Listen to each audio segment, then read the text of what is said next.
So good morning everyone. कल हमने देखा था मनी एंड बैंकिंग का पहला पार्ट, जिसमें हमने बात की थी। सबसे पहले बात की थी बार्टर एक्सचेंज की। What is barter exchange? Barter exchange में हमने देखा था कि क्या होता है, गुड्स के बदले गुड्स, सर्विस के बदले गुड्स। इसको कहते हैं C economy, commodity for commodity economy कहा जाता है। Barter exchange refers to the exchange of goods for goods. उसके बाद हमने देखा था कि what are the limitations of barter exchange. तो हमने बात की थी कि लैक ऑफ डबल कोइंसिडेंस होता था। उसके बाद lack of common measure of value, lack of standard of deferred payment and lack of store of value. Of value को स्टोर नहीं कर सकते थे। ये लिमिटेशंस थी बार्टर एक्सचेंज की। और इसी लिमिटेशन को खत्म करने के लिए दुनिया में मनी ने अवतार लिया।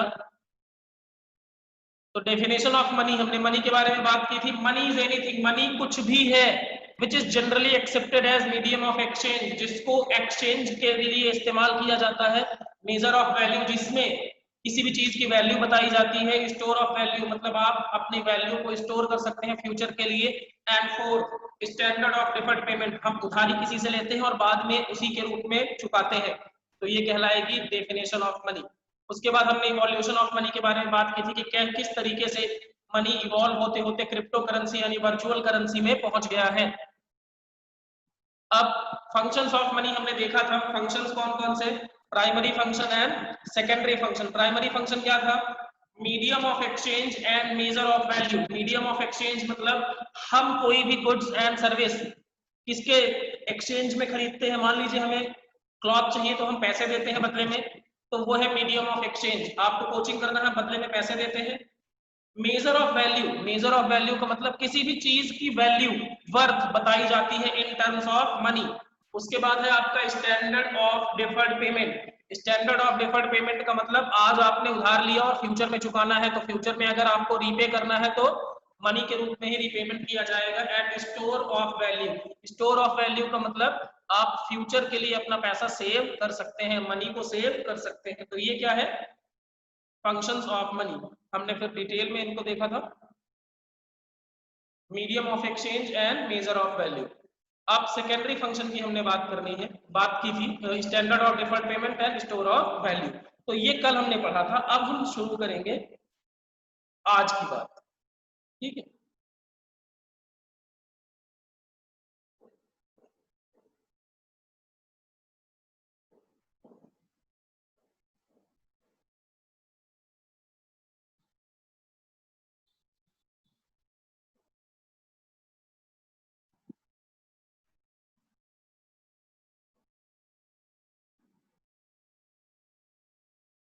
मनी एंड बैंकिंग का पार्ट 2। आज हमें पढ़ना है मनी सप्लाई। मनी सप्लाई मतलब क्या है? मनी यानी आपने पहले देख लिया, अब इसकी सप्लाई क्या है? मनी सप्लाई से क्या समझते हैं आप? तो लेट्स गेट स्टार्टेड, शुरू करते हैं। मनी सप्लाई क्या होता है? देखो, money supply refers to the total volume held by public. Money supply refers to total volume of money held by public. इसको क्या बोलेंगे?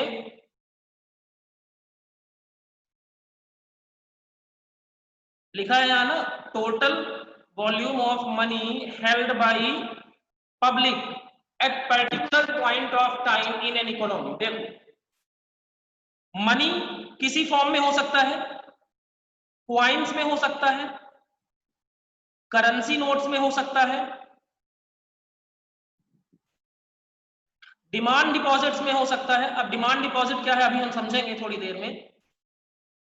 तो जितना पैसा जनता के पास है, हेल्ड बाय पब्लिक, ध्यान रखना, held by public, public public public public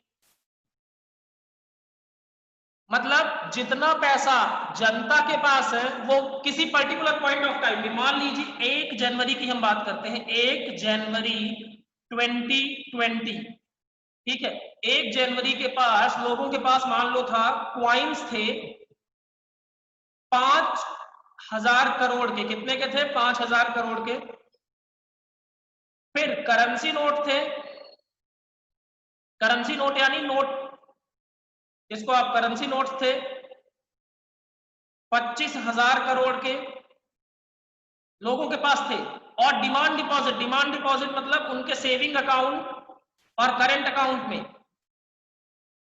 पैसा था, मान लो 20,000 करोड़। तो बताओ टोटल मनी सप्लाई कितना हुआ 1 जनवरी को? 5,000 प्लस 25,000 30,000 और प्लस 20,000, तो टोटल मनी सप्लाई कितना हो जाएगा? 50,000 करोड़। क्या हो जाएगा? 50,000 करोड़। इसे कहेंगे मनी सप्लाई। तो money supply refers to the total volume of money of all types, सिर्फ कॉइन्स एंड करेंसी नहीं, उसके अलावा डिमांड डिपॉजिट भी मनी है, held by public at a particular point of time। particular point of time का मतलब क्या होता है? particular point of time का मतलब होता है एक निश्चित समय पर, एक particular point of time। जैसे मैंने बोला ना 1 जनवरी 2020, ये एक निश्चित समय है, इस पर कितना पैसा लोगों के पास है वो कहलाएगा आपका मनी सप्लाई। आई होप आपको समझ में आया होगा। अब फीचर्स ऑफ मनी सप्लाई की अगर हम बात करें, एक मिनट में इसको रिमूव कर दूं। फीचर्स ऑफ मनी सप्लाई की बात करें, it includes money held by public only. ध्यान देना, public only, public only, public only. जो जनता के पास पैसा है, जो जनता के पास पैसा है उसको हम क्या बोलेंगे?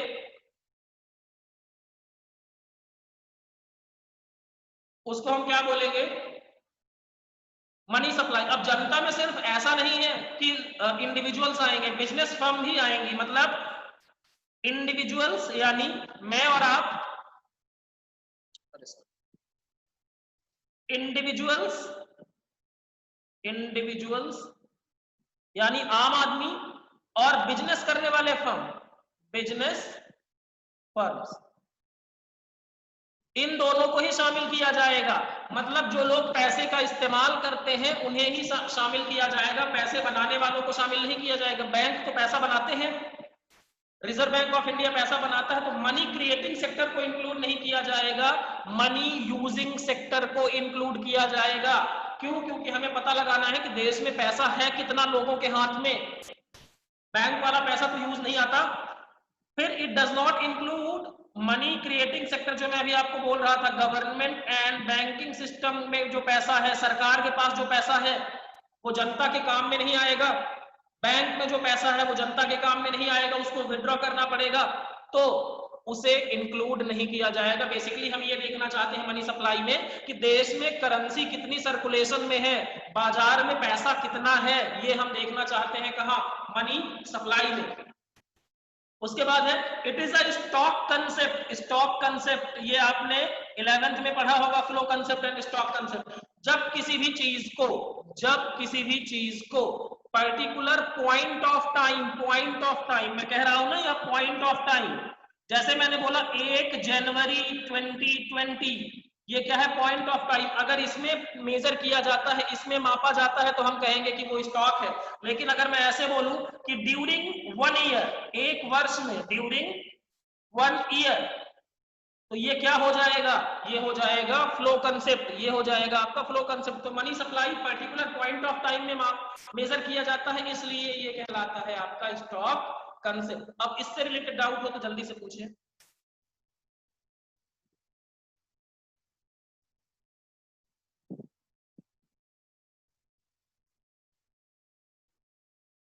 इससे रिलेटेड डाउट है तो आप पूछ सकते हैं जल्दी से।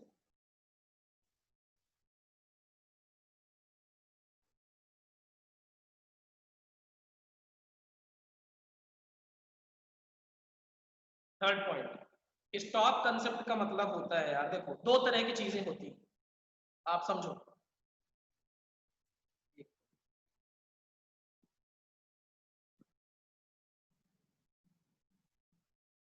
2 तरह की चीजें होती हैं, एक होता है आपका स्टॉक और दूसरा होता है फ्लो। ठीक है ना? नेशनल इनकम में भी हम पढ़ेंगे। स्टॉक का मतलब होता है पर्टिकुलर पॉइंट ऑफ टाइम, और फ्लो का मतलब होता है पीरियड ऑफ टाइम। क्या होता है? Period of time. Particular point of time, जैसे मैंने बोला 1 जनवरी को, 1 जनवरी, सिर्फ 1 जनवरी की बात हो रही है। पीरियड ऑफ टाइम जैसे मैंने बोला ईयर 2020, ये पूरे साल की बात हो रही है, तो ये पीरियड ऑफ टाइम हुआ 1 साल, और ये 1 जनवरी क्या हुआ, पॉइंट ऑफ टाइम। तो देखो मनी सप्लाई को कब मेजर किया जाता है, point of time, particular point of time. तो इसलिए इसको कहा जाता है stock concept, because it is concern with the particular point of time. I hope समझ में आया होगा।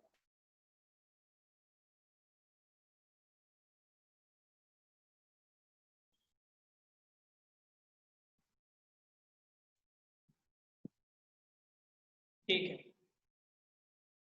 वॉइस क्लियर आ रही है सबको?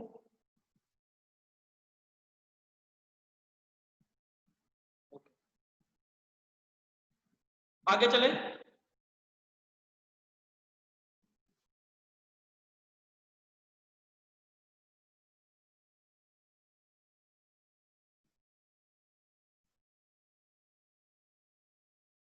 ओके, आगे चलते हैं।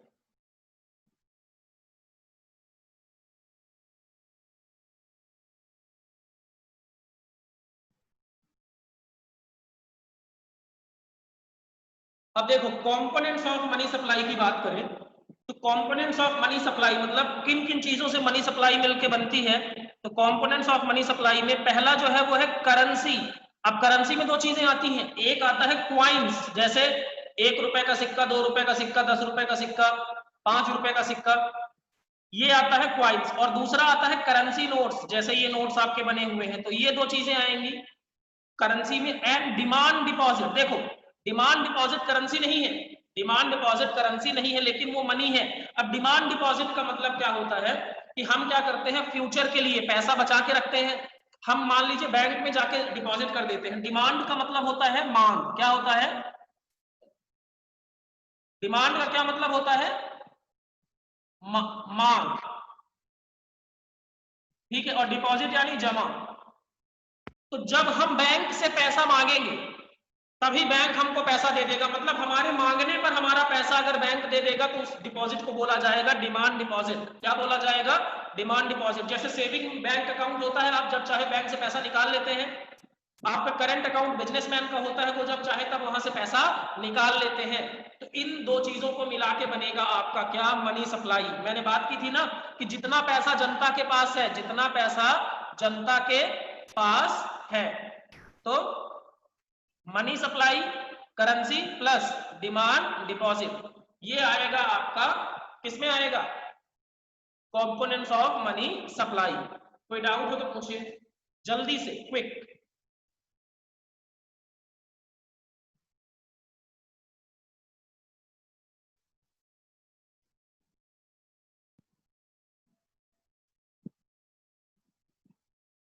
ओके, हम आगे चलेंगे।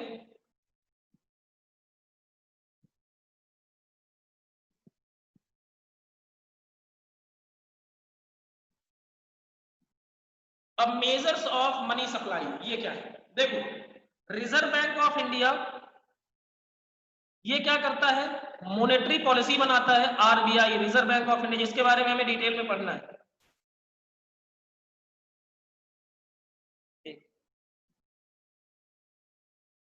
ओके, ठीक। आरबीआई ये क्या बनाता है, मॉनेटरी पॉलिसी, यानी देश में पैसे कैसे मेजर किए जाएंगे, कितने पैसे होंगे, कितने पैसे नहीं होंगे, ये सब डिसाइड करता है कौन, रिजर्व बैंक ऑफ इंडिया। तो इसने मनी सप्लाई के मेजरमेंट के लिए, मनी सप्लाई के मेजरमेंट के लिए इसने क्या किया हुआ है, मेजर्स बनाए हुए हैं। 4 मेजर्स इन्होंने बनाए हुए हैं, M1, M2, M3, M4। आपके सिलेबस में यही है, M1, M2, M3, M4, major 1, major 2, major 3, major 4, ठीक है ना। तो M1 का जो फॉर्मूला है वो 3 चीजें हैं उसमें। M1 equal to CC plus DD plus OD. ये क्या है, सीसी मतलब करेंसी एंड क्वाइंस, जो जनता के पास है, currency and coins with the public, ठीक है। दूसरा demand deposit of commercial banks, demand deposit of commercial banks, और थर्ड क्या है, other deposits with RBI, other deposit with RBI. अभी हमें पढ़ेंगे इसमें क्या मतलब है इसका। पहली चीज, आपके पास, जनता के पास जितना करेंसी एंड क्वाइंस है वो आएगा। दूसरा, हम जनता ने जो बैंक में पैसा जमा कर रखा है, जनता ने जो बैंक में पैसा जमा कर रखा है वो आएगा। और तीसरा क्या आएगा, रिजर्व बैंक ऑफ इंडिया के पास जो पैसा डिपॉजिट है, अदर डिपॉजिट किसका, फॉरेन बैंक का, गवर्नमेंट का, इन सारी चीजों का पैसा आएगा M1 में। ठीक है, अब मैं आपको बताता हूं कैसे। देखो, करेंसी जो जनता के पास है ना, इसको कहा जाता है fiat money, fiat fiat fiat. Fiat money क्यों कहा जाता है, क्योंकि ये सरकार के ऑर्डर से चलती है। आप अगर यहां पर देखेंगे तो ये करेंसी चलती है सरकार के ऑर्डर से।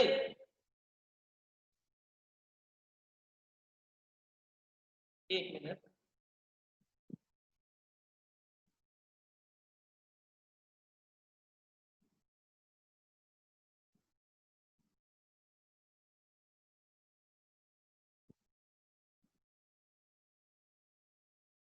आप ये देखिए, ये सरकार के ऑर्डर से चलती है, इसकी खुद की वर्थ 500 की नहीं है। इसी में लिखा हुआ है कि आरबीआई ने बनाया, और इसमें गारंटी किसकी दी गई, गवर्नमेंट ने गारंटी दी है, सेंट्रल गवर्नमेंट ने गारंटी दी है। मतलब ये गवर्नमेंट के ऑर्डर से एज अ करेंसी काम कर रही है। तो फिएट का मतलब ही होता है by the order of government, सरकार की आज्ञा से। जैसे सरकार ने 1000 रुपए वाले नोट को बोल दिया था कि ये नोट नहीं है, ये करेंसी नहीं है, तो वो अब करेंसी नहीं है, तो क्योंकि सरकार ने अपना ऑर्डर वापस ले लिया। तो देखो, currency money is also termed as fiat money. Fiat money is defined as money under fiat or order of the government act as money under law. भैया आप इसको लेने से मना नहीं कर सकते, उसको कहते हैं क्या, फिएट मनी।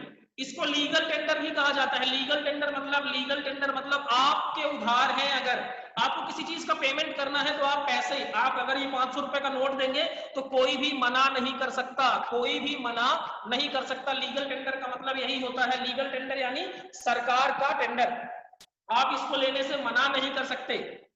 ठीक है, फिर डिमांड डिपॉजिट क्या है, डिमांड डिपॉजिट मतलब हमारा पैसा बैंक में रखा हुआ है तो हमारा पैसा ना, तो हम क्या करेंगे, डिमांड डिपॉजिट यानी जब मांग लेंगे तब बैंक हमको पैसा दे देगा। और तीसरा डिपॉजिट क्या है, अदर डिपॉजिट्स विद आरबीआई, विदेशी बैंकों का पैसा, public financial institution, world bank, IMF, इनका पैसा अगर आरबीआई के पास रखा है तो वो कहां पर आएगा, अदर डिपॉजिट्स में आएगा। तो M1 का फॉर्मूला क्या होगा, CC plus DD plus OD. CC का मतलब currency and coins with public, DD यानी demand deposit with commercial bank, and OD यानी other deposits with RBI, Reserve Bank of India. कोई डाउट है तो प्लीज पूछिए, quick.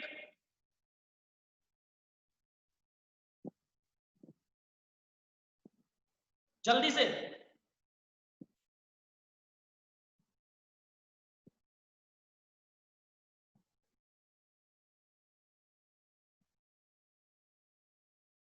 Fifth point, okay, other deposits with RBI, other deposits with RBI मैंने बताया ना। देखो यहां पर आओ, आरबीआई है, ठीक है। अब मान लीजिए कोई विदेशी बैंक, एक सिटी बैंक है,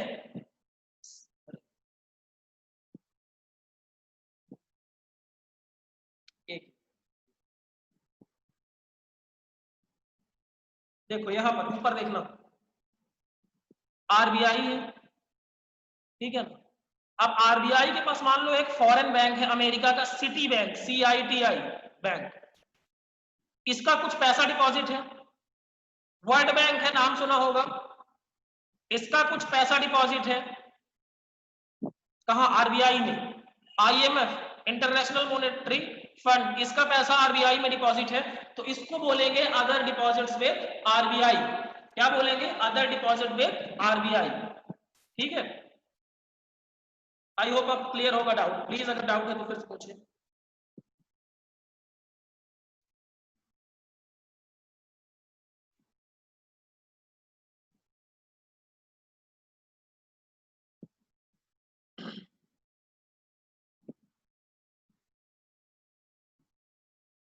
आस्क, जल्दी से पूछिए, जल्दी से बताइए ना, आपको क्लियर हुआ कि नहीं। ये फॉर्मूले जो है वो आरबीआई ने बनाए हैं, ये फॉर्मूलाज आरबीआई ने बनाए हैं, इसलिए हम इसमें छेड़खानी नहीं कर सकते, अपना दिमाग नहीं लगा सकते। आगे चले, ठीक।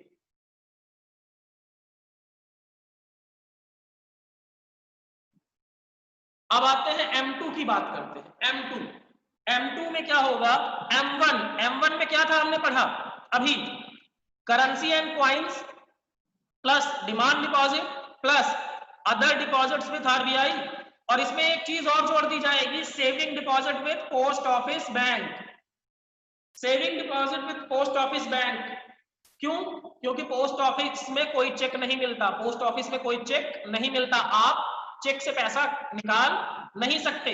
तो ये किस में आएगा आपका M2 में एक और चीज जोड़ दी जाती है, मतलब M1 तो है ही, M1 मतलब मेरे साथ currency and coins with public, दूसरा demand deposit with commercial banks and third other deposits with RBI, और चौथी चीज जोड़ देंगे saving deposit with post office saving bank. बहुत सारे गांवों में शहरों में भी होता है पोस्ट ऑफिस, वहां पर गांवों में खासकर लोग पैसे अपने डिपॉजिट करते हैं पोस्ट ऑफिस में, क्योंकि वहां बैंक इतने ज्यादा नहीं होते। ठीक है, अब आते हैं अगले मनी सप्लाई में, M1 plus net time deposit with bank. ये क्या है नेट टाइम डिपॉजिट? देखो, टाइम डिपॉजिट को हमें डिटेल में पढ़ना है, पर अभी आप समझ लो टाइम डिपॉजिट से मतलब है एफडी। एफडी, मान लीजिए हमने बैंक में पैसा डिपॉजिट किया, हमने बैंक में पैसा डिपॉजिट किया, कितना, 10 लाख रुपए, 10 लाख, और हमने बोला ये 5 साल के लिए एफडी, तो हमें पैसा कब मिलेगा, आफ्टर 5 इयर्स। कब मिलेगा, आफ्टर 5 इयर्स। तो उसको क्या किया जाएगा, यहां पर जोड़ दिया जाएगा M1 मतलब तीन चीजें तो है ही, currency and coins, demand deposit plus other deposits, ये चीजें तो है ही, प्लस आप क्या कर देंगे, टाइम डिपॉजिट। टाइम डिपॉजिट मतलब जो बैंकों में एफडी रखी है लोगों ने, उसको भी क्या किया जाएगा, इसमें जोड़ दिया जाएगा। अब अगला है M4 क्या है, M3 plus total deposit with post office saving bank, total deposit with post office saving bank including NSC। देखो ये क्या है, आपने M3 मतलब ये वाला यहां पर कॉपी करना है। तो M3 में क्या, देखो M1 तो आ गया, M1 यानी करेंसी एंड क्वाइंस, फिर आ गया डिमांड डिपॉजिट, फिर आ गया आपका other deposit, plus time deposit भी आ गया, टाइम डिपॉजिट विद बैंक, और एक और चीज total deposit with post office saving के साथ साथ टाइम डिपॉजिट भी जो करते होंगे, रेकरिंग डिपॉजिट भी जो करते होंगे, वो सब कहां आ गया, इसमें आ गया M4 में। तो M1 क्या था, currency and coins, demand deposit, other deposit. M2 में क्या करेंगे, एक चीज जोड़ देंगे, saving, M1 plus saving deposit with post office. M3 में M1 plus net time deposits with bank, और M4 में M3 plus total deposit with post office saving bank including excluding NSC। Excluding NSC ये क्या है, national saving certificate. इसको क्यों exclude किया, क्योंकि इसका पैसा एक सर्टेन कंडीशन पूरी होने के बाद, सर्टेन टाइम लिमिट के बाद ही मिलेगा। ठीक है ना, इसको क्या बोलते हैं, नेशनल सेविंग सर्टिफिकेट। क्या बोलते हैं, नेशनल सेविंग सर्टिफिकेट। ठीक है, तो ये क्या कहलाता है, NSC।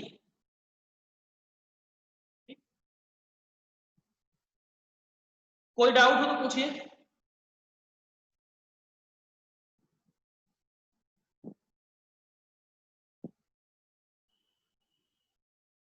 क्विक,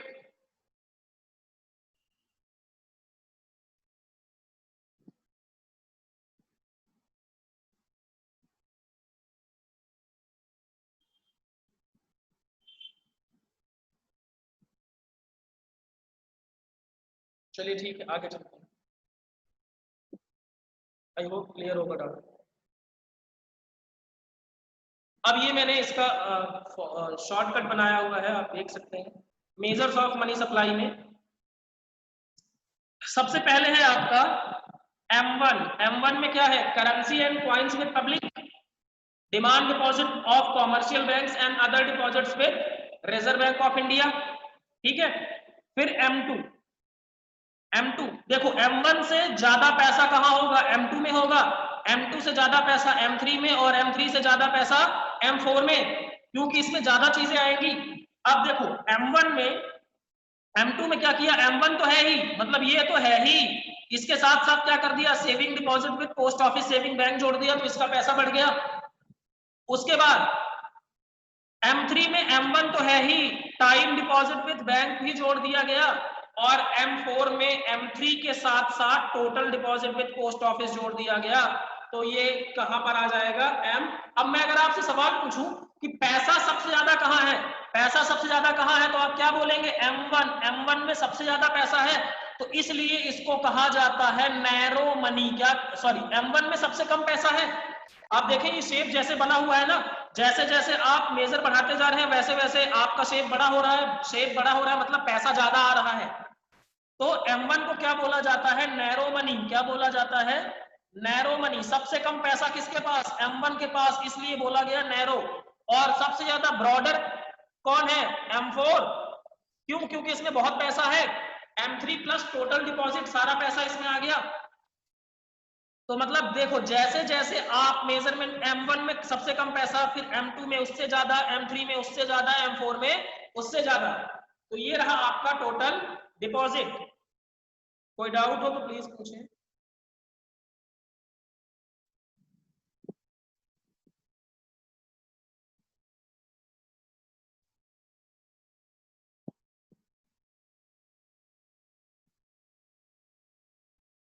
हाँ, गवर्नमेंट का पैसा इंक्लूड नहीं होगा, सरकार का पैसा इंक्लूड नहीं होगा, बिल्कुल सरकार का। क्योंकि मनी सप्लाई में क्या चीज देखी जाती है कि मनी यूजिंग सेक्टर, आम जनता के पास और बिजनेस फर्म के पास कितना पैसा है, उनका कितना पैसा है वो देखते हैं। ठीक है ना, सरकार का पैसा नहीं देखते। सरकार का पैसा हमारे काम थोड़ी आता है। आगे चलते हैं।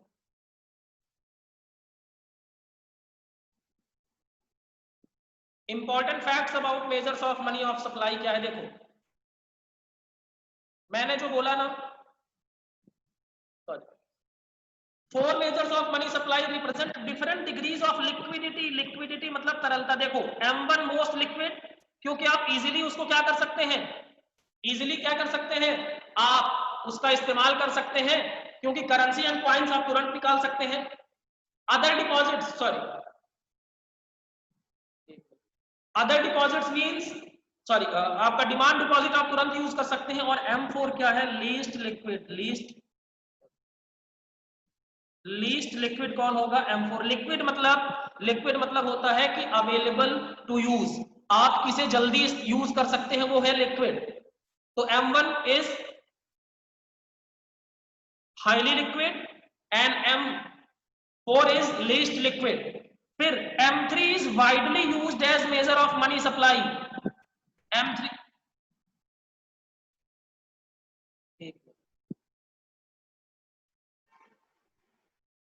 एक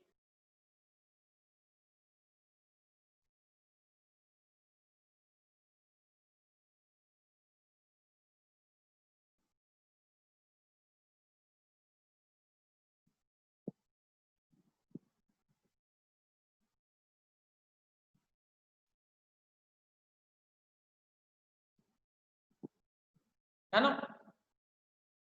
तो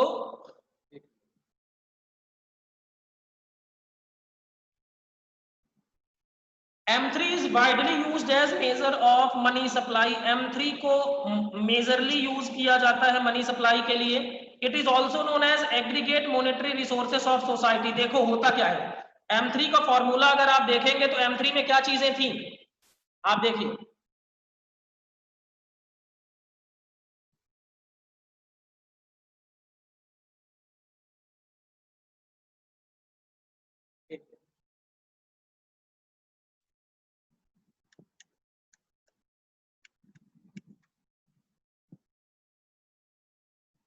यहां पर देखें M1 तो है ही, करेंसी जनता के बीच जो है, डिमांड डिपॉजिट जो है कॉमर्शियल बैंक में और other deposit with RBI, plus जनता का जो पैसा बैंक में रखा हुआ है टाइम डिपॉजिट के रूप में, वो इंक्लूड किया जाएगा। तो M3 का मतलब होता है जितना सोसाइटी के पास कुल रिसोर्स है पैसे का, चाहे वो डिमांड डिपॉजिट में हो चाहे फ्यूचर के लिए हमने उसको टाइम डिपॉजिट में कन्वर्ट करके रखा हो, एफडी में कन्वर्ट करके रखा हो। तो M3 is a measure of aggregate monetary resource of society. और आप बात करें तो M1 and M2 narrow money supply concept में आते हैं और M3 and M4 broad money supply concept में आते हैं। देखो नैरो मनी, M1 सबसे ज्यादा नैरो है, M1 सबसे ज्यादा नैरो होगा, लेकिन लिक्विडिटी इसकी सबसे ज्यादा होगी। क्यों? क्योंकि पैसा जो है वो हम तुरंत इस्तेमाल कर सकते हैं। M4 जो है वो सबसे ज्यादा ब्रॉड होगा, लेकिन उसकी लिक्विडिटी सबसे कम होगा, तो लीस्ट लिक्विड। ध्यान रखना, M4, M1 and M2 narrow money supply, M3 and M4 broad money supply, लेकिन M1 सबसे ज्यादा लिक्विड होगा, M4 सबसे कम लिक्विड होगा। कोई डाउट हो तो पूछिए please.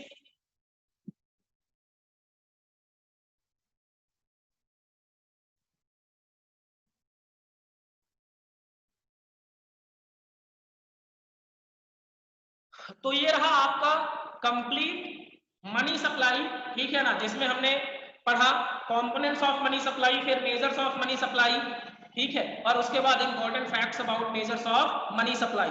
So this is all about money supply. इसके आगे हम कल डिस्कस करेंगे। Thank you very much for joining. BST के लिए अभी 2 मिनट में मैं लिंक शेयर करता हूं। Thank you.